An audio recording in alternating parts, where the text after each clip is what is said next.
ಈಗ ರಾಜ್ಯ ದೇಶ ವಿದೇಶಕ್ಕೆ ಸಂಬಂಧಪಟ್ಟ ಹಾಗಿನ ಕೆಲ ಪ್ರಮುಖ ಸುದ್ದಿಯನ್ನು ಬನ್ನಿ ಕ್ವಿಕ್ ಆಗಿ ನೋಡ್ಕೊಂಬೋಣ.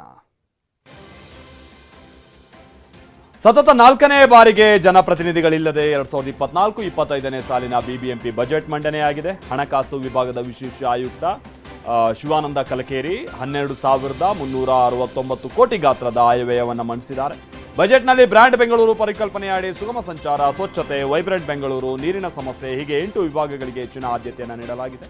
ಘನತ್ಯಾಜ್ಯ ಸಂಗ್ರಹಣೆ, ವಿಂಗಡಣೆ, ಆಮೇಲೆ ಭೂಭರ್ತಿ ಪ್ರದೇಶ ಅಭಿವೃದ್ಧಿಗೆ 1,000 ಕೋಟಿಯನ್ನು ಮೀಸಲಿಡಲಾಗಿದೆ. ನಾಮಫಲಕದಲ್ಲಿ 60% ಕನ್ನಡ ಇರಲೇಬೇಕು ಅನ್ನುವಂಥ ನೀಡಿದ್ದಂಥ ಆದೇಶವನ್ನ 2 ತಿಂಗಳ ಗಡುವು ಏನದು ನಿನ್ನೆಗೆ ಅಂತ್ಯಗೊಂಡಿತ್ತು.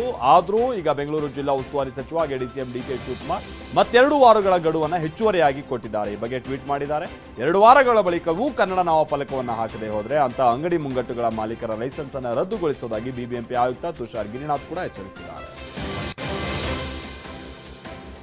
ಲೈಂಗಿಕ ದೌರ್ಜನ್ಯ ಪ್ರಕರಣದ ಆರೋಪಿ ಟಿಎಂಸಿ ನಾಯಕ ಶೇಖ್ ಶಹಜಾನ್ ಕೊನೆಗೂ ಅರೆಸ್ಟ್ ಆಗಿದ್ದಾನೆ. ಪಶ್ಚಿಮ ಬಂಗಾಳ ಸಂದೇಶ್ ಖಾಲಿ ಗ್ರಾಮದಲ್ಲಿ ದೌರ್ಜನ್ಯ ಎಸಗಿದ್ದ ಅನ್ನುವಂಥ ಆರೋಪವಿದೆ.